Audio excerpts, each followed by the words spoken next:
ದೇವಸ್ಥಾನ ನಿರ್ಮಾಣಕ್ಕೆ ಗೃಹಲಕ್ಷ್ಮಿ ಹಣ ದೇಣಿಗೆ ನೀಡಿದ ಮಹಿಳೆಯರು. ಎಲ್ಲರಿಗೂ ಟೊಪ್ಪಿ ಕನ್ನಡ ಟಿವಿ ಯೂಟ್ಯೂಬ್ ಚಾನಲ್ಗೆ ಸುಸ್ವಾಗತ ಅಂತ ಹೇಳ್ತೀವಿ. ಶುರು ಮಾಡೋದಕ್ಕಿಂತ ಮೊದಲು ಯಾರೆಲ್ಲ ನನ್ನ ಚಾನಲ್ ಮೊದಲು ನೋಡ್ತಿದ್ರಿ ಅವರೆಲ್ಲರೂ ಸಬ್ಸ್ಕ್ರೈಬ್ ಮಾಡಿಕೊಳ್ಳಿ, ಮತ್ತಲ್ಲೇ ಪಕ್ಕದಲ್ಲಿರೋ ಬೆಲ್ ಐಕಾನ್ ಪ್ರೆಸ್ ಮಾಡಿ. ಕರ್ನಾಟಕ ಸರ್ಕಾರದ ಮಹತ್ವದ ಗೃಹಲಕ್ಷ್ಮಿ ಯೋಜನೆ ಜಾರಿಯಾಗಿ ವರ್ಷ ಕಳೆದಿದೆ.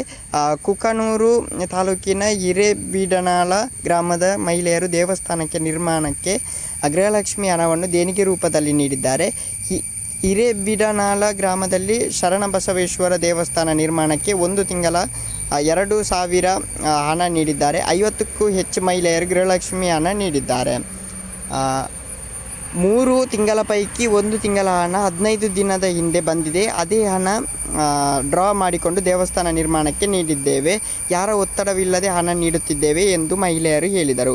ಈ ವಿಚಾರ ತಿಳಿದ ಸಚಿವೆ ಲಕ್ಷ್ಮೀ ಹೆಬ್ಬಾಳ್ಕರ್ ಹಿರೇಬೀಡನಾಳ ಮಹಿಳೆಯರಿಗೆ ಕರೆ ಮಾಡಿ ಮೆಚ್ಚುಗೆ ವ್ಯಕ್ತಪಡಿಸಿದ್ದರು. ಅಲ್ಲದೆ ಮಹಿಳೆಯರಿಗೆ ಸತ್ಕಾರ ಮಾಡಿಸಿದರು. ಓಕೆ ಗೈಸ್, ಮುಂದಿನ ವಿಡಿಯೋದಲ್ಲಿ ಸಿಗೋಣ. ಅಲ್ಲಿ ಲೈಕ್, ಶೇರ್, ಸಬ್ಸ್ಕ್ರೈಬ್ ಮಾಡಿ ಅಂತ ಹೇಳ್ತಾ ಲವ್ ಯು ಸೋ ಮಚ್.